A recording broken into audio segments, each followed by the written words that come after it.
Good morning students, कैसे हैं आप लोग। जैसा कि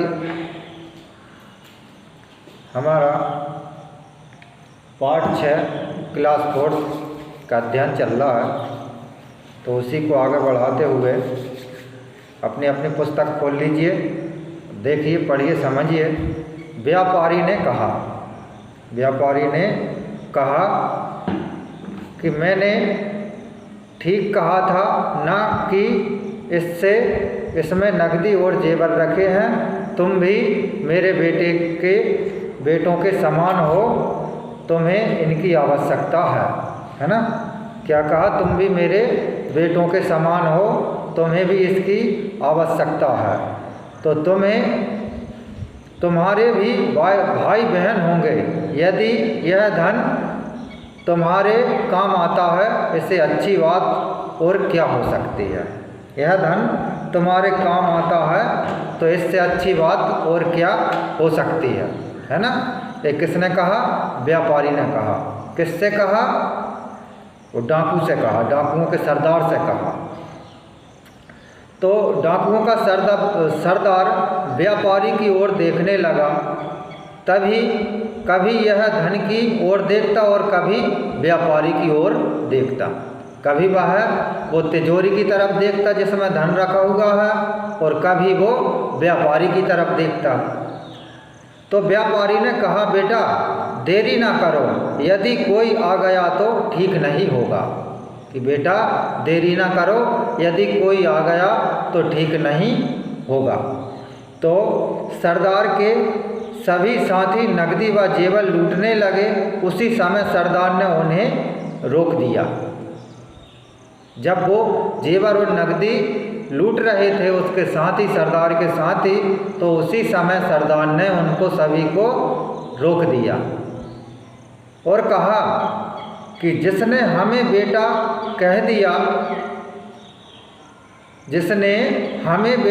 दिया उसके साथ हम यह काम नहीं कर सकते। यह काम हम उसके साथ नहीं कर सकते कि उसने हमें बेटा कहा है और हम उसी का जेवर या नकदी लूट कर लेके जाएं।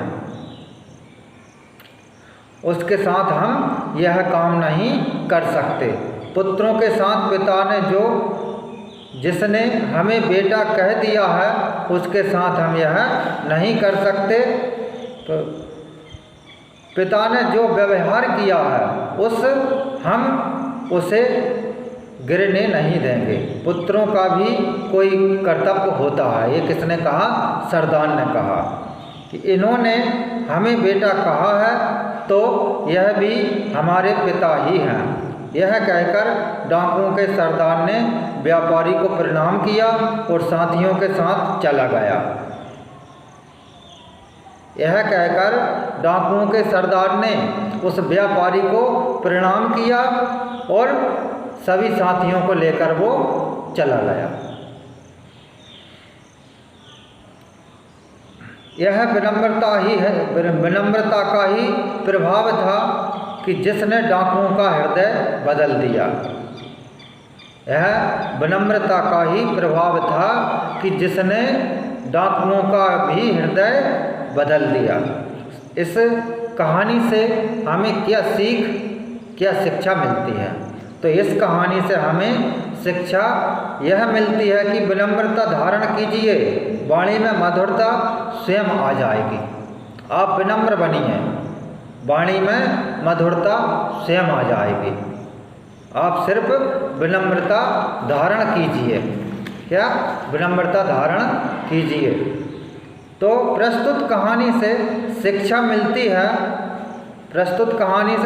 मिलती है कि हमें विनम्र होकर बात करनी चाहिए।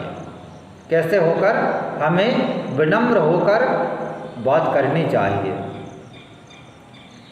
यह एक ऐसी कला है जिससे किसी भी क्रोधित व्यक्ति को शांत किया जा सकता है।